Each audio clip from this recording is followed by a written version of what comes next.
말씀 예수님께서 가버나움에서 행하신 일을 다루고 있습니다. 예수님께서 가다라 지방에서 귀신 들린 두 사람을 고치시고 오늘의 1절을 보게 되면 다시 그곳을 떠나 본래 동네인 가버나움으로 오시는 것을 보게 됩니다. 가버나움 예수님의 갈릴리 사역의 중심지입니다. 예수님께서 이 갈릴리의 중심인 가버나움으로 되돌아 집에 계실 때에 사람들이 침상에 누인 채로 중풍 병자를 데리고 주님께로 나아오게 됩니다.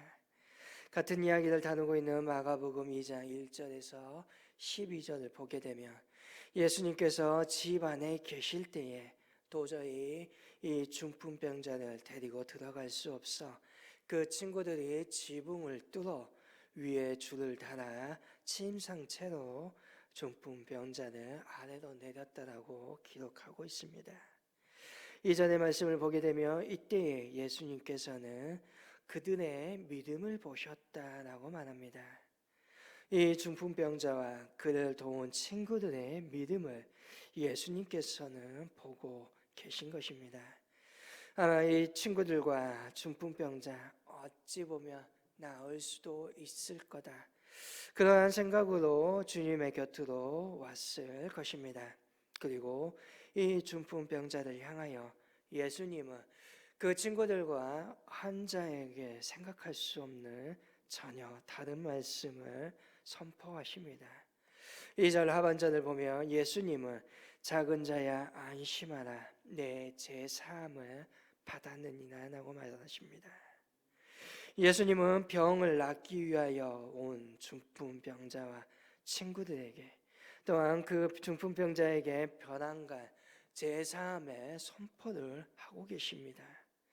아마 3절에 나온 서기관들 뿐만 아니라 그 자리에 있었던 모든 사람들이 이 상황에 대해서 어리둥절했을 것이지요. 그러나 예수님의 이 말씀 너무나도 중요한 말씀입니다. 오늘 예수님께서는 이 말씀을 통하여서 자신이 제사함의 능력이 있음을, 또한 이 땅에 오신 이유가 무엇인지를 보여주고 있는 것입니다. 예수님께서는 제사함의 권능, 다시 말하면 하늘에 계신 하나님 아버지와 같이 그 권위를 가지고 있음을 이 한마디를 통하여서 선포하고 있는 것입니다. 예수님이 행하신 모든 치유와 기적과 능력, 그것은 궁극적으로 하늘 아버지의 권능이며, 또한 예수님께서 이 땅에 오신 것은 제사함의 권세를 행하여 죄인들을 부르러 오신 것임을 분명하게 보여주시는 것이지요. 예수님은 단순하게 이 땅에 오셔서 육신을 고치시고자 오신 것이 아닙니다. 인간의 영혼도 온전케 하사 온전한 사람이 되어 하늘 아버지 하나님과 깨어졌던 관계를 회복시키고자 이 땅에 오신 것입니다. 그런데 이 말씀을 들은 서기관들 어떻게 반응합니까? 그들은 예수님이 신성을 모독한다라고 생각합니다. 그리고 그 생각을 아신 예수님 그들에게 이렇게 말씀하십니다. 5절에 내 제사함을 받았느니라 하는 말과 일어나 걸어라 하는 말 중에 어느 것이 쉽겠느냐? 과연 어느 말이 더 쉽겠습니까? 제사함을 받으라 이렇게 말하는 것이 더 쉽습니다. 왜냐하면 이것은 어떠한 증거도 필요 없기 때문입니다. 그러나 만약 일어나 걸어라라고 한다면 실제로 그 사람이 일어나서 걸어야 합니다. 함부로 할 수 없는 말이지요. 그렇게 해서 예수님은 자신에게 제사함의 권세가 있음을 증거하기 위하여 중풍병자를 고치십니다. 예수님께서는 내 침상을 가지고 집으로 가라라고 말씀하십니다. 내 죄가 사하여졌느니라 하시고 말할 수 있는 그 권세가 있음을 스스로 보여주시는 것입니다. 이를 통하여서 사람들은 이를 보고 하나님께 영광을 돌리게 됩니다. 아직까지 그들은 예수님이 하나님이심을 깨닫지 못합니다. 그러한 믿음이 없습니다. 그러나 예수님께서 이 땅에 오셔서 그러한 기적을 통하여서 하나님의 영광이 되게 하셨고, 또한 그 스스로 하나님으로서 이 땅에 오사 제사함의 권위가 있음을 분명하게 밝히시고 있음을 보게 됩니다.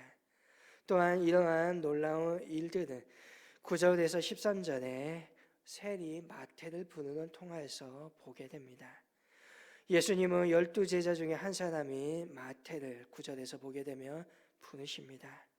마태는 자신이 부름받은 사건을 여기에서 다루고 있습니다. 그의 직업은 세리입니다. 세리는 유대인들 사이에서 상종 못할 죄인으로 여깁니다. 예수님은 그런 세리 마태를 불러 제자로 삼으십니다. 뿐만 아니라 10절을 보게 되면 예수님은 마태의 집에 초청을 받아 수많은 죄인과 세리와 함께 더불어 식사를 하십니다. 이 모습을 바리새인들이 가만히 보지 못하지요. 그래서 예수님의 제자들을 향하여서 너희의 선생은 어떡하게 세리와 죄인들과 함께 식사를 할 수 있느냐라고 비난합니다. 이 말씀을 들으신 예수님은 유명한 말씀을 하십니다. 12절과 13절에 예수님께서 들으시고 이르시되 건강한 자에게는 의사가 쓸데없고 병든 자에게야 쓸데가 있느니라. 너희는 가서 내가 국륜을 원하고 제사를 원하지 아니하노라 하신 뜻이 무엇인지 배우라. 나는 의인을 부르러 온 것이 아니요 죄인을 부르러 왔노라 말씀하십니다. 예수님께서 다시금 이 땅에 오신 이유가 무엇인지 분명히 밝히십니다. 그것은 죄인을 부르러 오신 것입니다. 병든 자들에게 의사가 필요하듯 죄인을 위하여 이 땅에 예수님께서 오셨다는 것이지요. 이 말씀을 보게 되면 의인들에게는 예수님이 필요 없습니다. 그러나 분명한 것은 아담의 죄로 인하여서 모든 사람이 다 죄인이라는 것입니다. 성경은 의인은 없나니 하나도 없다라고 말씀하고 있습니다. 그래서 이 말씀은 곧 모든 사람을 구원하시기 위하여 이 땅에 오신 예수님의 모습을 보게 됩니다. 또한 자신이 죄인이나 사실을 모르는 사람들에게 예수님께서는 너희 역시 죄인이다, 모르는 사람들은 예수님을 찾지 않는다는 그 사실을 또한 주지시켜 있는 것입니다. 지금 바리새인들이 그렇습니다. 그들은 자신들이 죄인임을 깨닫지 못합니다. 그리고 그 사실을 알지 못하기에 예수님을 찾지 않습니다. 그들은 율법을 잘 지켰기에 스스로 의인이라고 착각하였고 헛된 의로움과 자신만의 영광에 빠져 있는 사람들입니다. 그들은 도무지 예수님을 믿지 못하는 사람들인 것이지요. 우리가 기억해야 할 것은 세상에 두 사람의 죄인이 있다는 것입니다. 오늘 내가 죄인이라는 사실을 알고 있는 사람과 자신이 죄인임에도 불구하고 그것을 모르는 사람들인 것입니다. 모두가 죄인인데 자신이 죄가 있느냐 없느냐를 아느냐 모르느냐에 따라서 예수님을 찾느냐 찾지 못하느냐 분리되게 있다는 것입니다. 만약 오늘 내 자신의 죄를 깨닫지 못하고 오늘 내가 행하고 있는 의에 취하여 또한 헛된 영광에 취하여 착각에 빠져버리면 바리새인들처럼 예수님을 찾지 못합니다. 이러할 때 예수님께서는 구약의 호세아 6장 6절의 말씀을 인용하셔서 말씀하십니다. 너희가 가서 내가 국륜을 원하고 제사를 원하지 아니하노라 하신 뜻이 무엇인지 배우라 라고 다시금 그들에게 말하십니다. 호세아 시절 유대인들처럼 그들은 하나님께 제사를 열심히 드렸습니다. 그러나 그들은 이웃들을 불쌍히 여기지 긍휼히 여기지 아니합니다. 그들이 진정 하나님의 마음을 알았더라면 자신의 주위를 둘러보고 연약한 자들을 불쌍히 여기고 그들을 하나님께 인도하는 데 힘썼어야 했을 것입니다. 그러나 그들은 하나님의 마음을 모른 채 자신들은 의인이라고 착각하고 매일같이 성소에 모여 하나님께 제사합니다. 그들은 자신도 구원에 이르지 못했을 뿐만 아니라 다른 이들도 구원에 들어가지 못하도록 막는 사람들이었습니다. 이것이 바로 자신의 죄인됨을 모르고 착각 속에 살아가고 있는 어리석은 사람들의 모습이었다는 것이지요. 그리고 오늘 우리는 다시금 죄인들을 구원하시고 제사함의 권세를 가지고 이 땅에 오신 예수님의 그 놀라우신 은혜를 기억할 수 있기를 원합니다.